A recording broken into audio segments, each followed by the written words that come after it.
Bonjour à tous, on se retrouve pour le premier quintet du week-end, direction l'hippodrome de Saint-Cloud pour le prix du Languedoc en Réunion 1 course 3, départ 15h15, terrain très souple, 3,9 annoncé par France Gallo, 2000 mètres, 16 partants, du galop. On le sait, c'est toujours des quintets très ouverts. J'espère que tout le monde va bien. Vous avez inversé la tendance avec les likes mardi et mercredi, plus de 1250 likes sur les vidéos. Big up à vous, je vous en remercie. Vous avez vu, liker, partager, c'est gratuit. Abonnez-vous, c'est gratuit, ça vous permet d'être au courant de suite dès la mise en ligne de la vidéo et on vise les 1500 likes sur chaque vidéo et je pense qu'on y arrivera au quotidien en touchant un maximum de personnes. On va retrouver les résultats d'hier, donc dans le GNT de Salon de Provence, on a un tiercé écarté en 5 chevaux, Alex non partant, donc le pronostic remonte, c'est logique. Les jeux du quintet sont tous bons.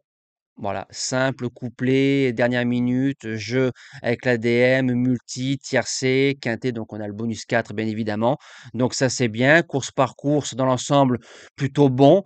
Et on a un trio en 3 chevaux dans la dernière avec Grandchester qui affiche 70 contre 1 avec le couplet gagnant. C'est pour ça que je vous dis aux courses, jouez les chevaux et pas les cotes. Parce que Grandchester, sur ce qu'il avait fait de mieux, méritait peut-être 25 ou 30, mais pas 70.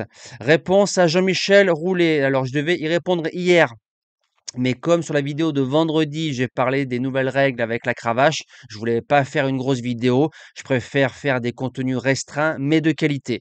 Bonjour, je vous suis depuis plusieurs mois et jamais un jour de congé, une absence. Vous faites comment pour ne pas tomber neurastérique? Alors, celle-là, c'est plutôt pas mal. Alors, bonjour Jean-Michel. J'ai créé la chaîne YouTube fin 2018. Je vais pas parler d'autre chose parce que ça m'a déjà causé, beaucoup de problèmes et beaucoup d'ennemis, mais les vrais savent, donc ça, c'est le principal.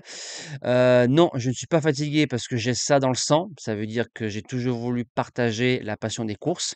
YouTube est venu par hasard, tout simplement, sur un coup de drive et je n'ai jamais manqué un jour depuis la création de la chaîne, une vidéo. Même à l'époque du Covid en 2020, j'ai créé les vidéos tutos que vous retrouvez en haut à droite en lien, devant vous si vous avez besoin de les regarder, donc sur tous les jeux du quintet et les vidéos hommages. Voilà, donc merci pour votre commentaire et je pense que le jour où c'est que j'aurai plus la passion, je pense que je m'arrêterai, du jour au lendemain. Voilà, le jour où c'est que je sais pas, j'aurai une baisse, machin, je me poserai des questions. Mais pour le moment, j'ai une communauté en or, beaucoup de personnes sont là et je vous en remercie du fond du cœur. On attaque le pronostic, c'est pas trop tôt. En général, hein, ça va vite, hein, présentation, résultats, pronos, on fonce. Allez, c'est parti en base gagnante. Le numéro 5, Thunder Speed, qui est deuxième du quintet de référence le jour où c'est qu'on touchait notre base gagnante, donc il est battu par une très bonne jument qui va sûrement courir Listed.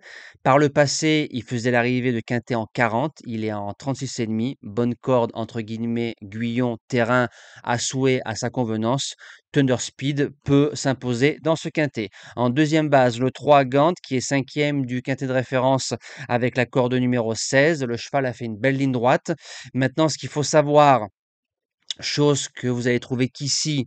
Alors pareil, la dernière fois, ça m'a causé encore des trucs, mais je vous rappelle que je vous fais les vidéos 2 jours avant.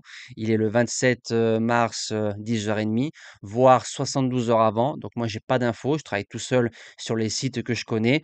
Et c'est un cheval qui était engagé lundi dans le quintet d'Opalus Road. Donc le quintet où je donnais la dernière minute, Opalus Road, qui s'imposait. C'est la course choisie.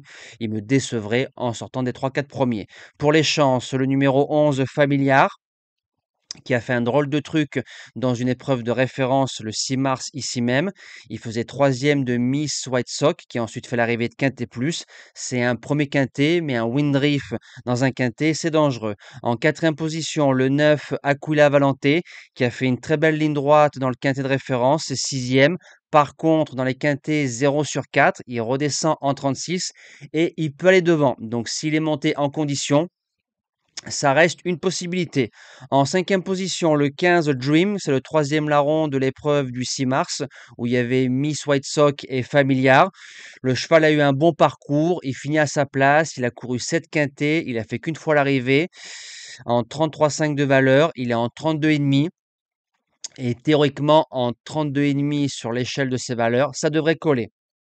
En sixième position, le numéro 7, Trou Tedesco, qui a fait quatrième du quintet de référence avec un bon parcours. Il s'est bien allongé pour les places, j'achète.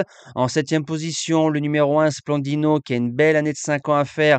Faut se rappeler que le cheval a gagné quintet en 36,5. Il se retrouve en 40,5. C'est un cheval qui a fait l'arrivée de Listed en 2024. Belle rentrée. Théoriquement, Splendino, malgré le plus gros poids, faut s'en méfier. Et je termine. Alors, j'ai longuement hésité entre le 16 et le 2. Alors, ceux qui aiment le 16, gardez-le parce qu'il a des lignes gagnantes depuis deux-trois courses. J'ai préféré le 2, Luman, par expérience. Sa dernière course est bonne. Il est en 38,5. Il est rugueux. Maintenant, il y a moins de marge, mais pour être cinquième, j'ai préféré lui par rapport au numéro 16. Voilà, nous on se dit à demain pour le Quintet d'Auteuil. Passez un bon week-end. Prenez soin de vous et merci à tous.